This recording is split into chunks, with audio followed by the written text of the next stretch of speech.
Welcome to another episode of Think Like a Provider, sponsored by Nurse Practitioners Changing Practice. Today, we're going to be talking a little differently about a health promotion topic, colorectal cancer. And so I want to share some slides with you and go through a little scenario and give you some insight into the different things that you might want to think about when you are making recommendations for colorectal screening. Let me share my screen. There we go. All right, so let's meet Alfred. So Alfred comes to you. He's a 50-year-old male, and he has come in for his annual visit. So he's right at that age where we need to start thinking about colorectal screening. So let me go back. Let's go into his medications. Medications that Alfred takes are Prilosec, 40 milligrams a day, twice a day, for his GERD, and he takes Mobig, 15 milligrams daily for his arthritic pain. A little more information about that. We want to be concerned about being on a PPI for a long period of time. It can cause vitamin B12 depletion, which can cause a macrocytic anemia. So if we're doing a health promotion visit, we wanted to make sure that we look at that CBC and we're not seeing changes in that, that hemoglobin moving in that direction. And we were kind of concerned a little bit about using NSAIDs daily because that is the number one cause for gastric and duodenal ulcers. As well as if his kidney function is beginning to decline, that can cause more problems with kidney disease. So we might want to try to wean him off of an oral NSAID and try to maybe move more toward a topical like Voltaren cream or diclofenac cream, but that is totally safe for them to use. So those are some things to think about for his medicines. Past medical history, he has Barrett's esophagus, GERD, hiatal hernia, irritable bowel disease, and osteoporosis. So we're looking at somebody who has a history of Barrett's esophagus. We now know that he's had some cellular changes due to this acidic environment that's constantly washing over the bottom part of his esophagus from his GERD. We want to make sure he's following up with his GI doctor and that he is getting the EGDs like he's supposed to. Irritable bowel disease can have a psychological component. So we want to make sure we're looking at the whole patient and make sure that we talk about different things in his life, what's going on as far as his stressors, and how does he decompress after a day.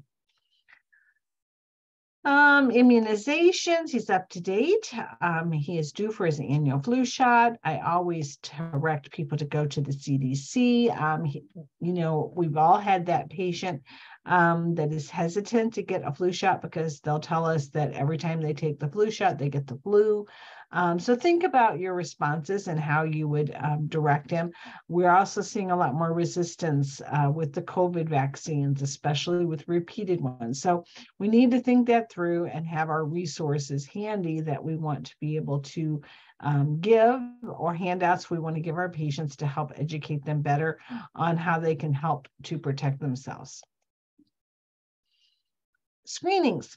So screenings, he is at that age where we need to do colorectal screening, or we need to have that conversation. Now, most recently, the United States Preventive Service Task Force has reduced their recommendation to include age 45, but that is still a B recommendation, whereas 50 is an A recommendation. So a lot of patients are hesitant on wanting to get colorectal screening. They don't like the prep. They're not sure that they need to take the time off work. It's an invasive procedure for colonoscopy. There are risks involved. They may have heard of somebody who had a bowel perforation or bled afterwards. It ended up in the hospital. So there's lots of different issues. But on the other hand, colonoscopy is still the gold standard. You can see from this chart comes from Up to Date, which is something I use every day. For those of you in school or just starting your practice, Up to Date is a very, very good resource, and many institutions offer it for you to be able to look anything up, many medical health entities. So this is our colonoscopy here. What are we looking at here? We're looking at our approved methods for colorectal screening. We have invasive colonoscopy, which requires inserting the endoscope and taking a look. But as you can see, it is very sensitive. This is colorectal cancer in the purple, all the way down to a adenoma that's less than 5 centimeters, or 5 millimeters. So we have, it detects cancer as well as all of the stages leading up to it. So we can prevent cancer very well with a colonoscopy every 10 years, right? This is our test specificity is 86%.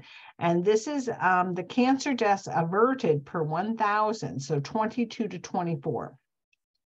One thing to note here is as we go into the non-invasive ones, that colorectal cancer death averted is about the same. Given the CTC, which is a computed tomography colonography, or a CT scan doing the same thing, is got a little better actually rate for it, and sigmoidoscopy is actually a little better. So that's kind of an interesting finding, right? But they're all pretty in the same range there.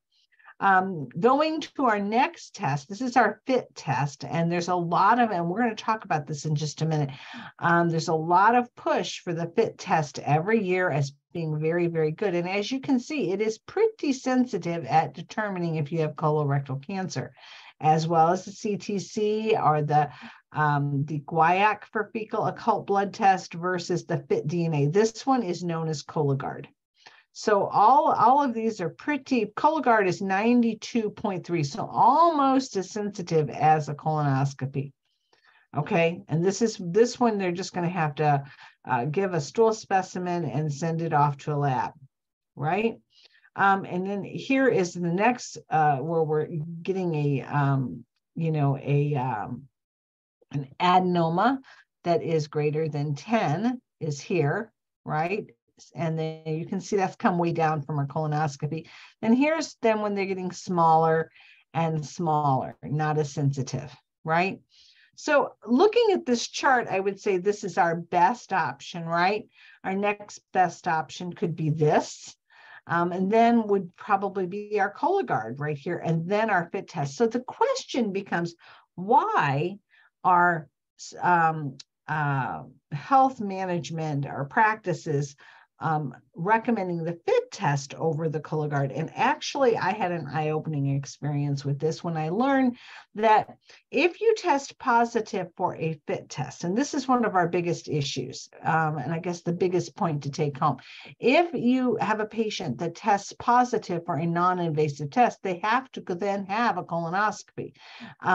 They can't ignore that. And that's where the compliance issue comes into play. How many patients really do follow up and get that colonoscopy after they've had a positive screening for a non-invasive procedure? So that's an important step.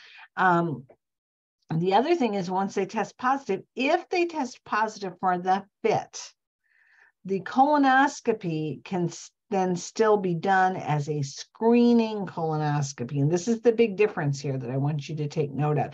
With the FIT test that's done every year, if you get a positive screen and they need to go in for that colonoscopy, it is a screening colonoscopy. With the Cologuard, which is more sensitive and tests for DNA markers, right? And since it's almost as sensitive as a colonoscopy, if they test positive for Cologuard, which is done every 3 years, or a FIT DNA, right? Then it's a diagnostic colonoscopy, meaning that they're pretty sure there's cancer there and they're going to diagnose the stage. There's a huge difference in cost between a FIT positive follow-up and a colonoscopy follow-up. Huge difference in cost for the insurance company, managed care. So you will find managed care will probably not be as ready to approve a Cologuard test as they would be a FIT test, or any kind of entity that practice that is billing, because if you get a positive, you're going to then be paying for a screening diagnostic colonoscopy. which is thousands of dollars more than the screening one. So that is just an interesting thing to know of. So if you're in practice and you're recommending the Cologuard, you might want to also make sure that your patient understands that if the Cologuard comes back positive, the cost for the colonoscopy may be significantly higher than the FIT test. And again, lay all the cards on the table. The colonoscopy may be the better screening option, though, and they may want to go ahead and do that. Notice the difference between colorectal cancer deaths averted between the FIT is 20 to 23, and the Cologuard is 21 to 24. So almost exactly the same as when we're talking about deaths, not necessarily cancer treatment or what a person goes through and all of that. So just some great information for you to think about when you're talking to your patients about which way they should go with their colonoscopy. Let's look at Alfred's risk factor. He has hereditary form of colorectal cancer in his family, his age, or just not him. Let's just say anybody. If they have a hereditary form of colorectal cancer, they're going to be needing to be screened at a much earlier age, 45 for sure, right? If there's any type of that. Inflammatory bowel disease is a risk factor, but he has irritable bowel disease. And remember, there is a difference between the two. History of abdominal irradiation or being African-American all bring up the risk factors to be a little bit more. With all of your patients, you're wanting to talk to them about diet. Make sure they're drinking enough water. That's one huge thing with constipation that becomes an issue. There's a lot of times we're in a dehydrated state, but even though we're drinking sodas and we're drinking coffee and we're drinking energy drinks and we're drinking everything but water, right? Water is huge in keeping our bowels moving. Fiber, fruits, vegetables, right? Anything they can do to increase that. Make sure that we cut back on tobacco use, eliminate it if we can. Alcohol use is a problem. Excessive consumption of processed meats, that's going to increase inflammatory factors. And so inflammation is everything to do with every risk factor we have, right? So we can decrease our inflammation. That's really, really good. Get people moving more. And then interestingly, aspirin and NSAID seem to have a protective effect. So in our patients' cases, NSAID has been pretty good. So let's go back and see what we find on physical exam. And in Alfred's case, we have no real issues that are coming up, right? We are going to look at this other thing. I want you to take a real good look at. This is from Up to Date as well. And this is looking at all the different recommendations from the different entities. So as a provider, understand that the United States Preventive Service Task Force is not the only entity that is offering recommendations. We have the American College of Gastroenterology here. We have the American Cancer Society. There is the Canadian Task Force, Preventive Care, and the European Council, and they all have different recommendations. So you want to make sure that you have a good understanding of what everybody is recommending. And you can definitely see from here that 45 to 50 is about the age range that we're talking about. And then just taking a look at the incidence, and sometimes you can show your patients this too. This is where we're at in our 40 to 45 range, right in here. And you can just see that we're starting to come off that logarithmic curve and just starting to kind of come into the higher numbers where we can have colorectal cancer. So just stop and think about Alfred or any of the patients in your practice, which one of these colorectal cancer screening tests would you recommend? What if they are opposed to the colonoscopy, period? They don't want anything to do with that. Well, then you definitely want to look at the non-invasive procedures to make sure they're getting which one of those. And then which one would you recommend? Argue the pros and cons with your patients. Make sure they're a part of that decision-making process, because that's what's really, really important. So this is what my take on colorectal cancer screening guidelines. We are here to help you in your studies as nurses, nurse practitioners, and as you enter into your practice. So we hope you continue to keep joining us for more episodes of Think like a provider, and visit our website, npschangingpractice.com. Going to be some new and exciting games that we're going to be putting up there. And so stay tuned for more. Thank you for your comments and for your support.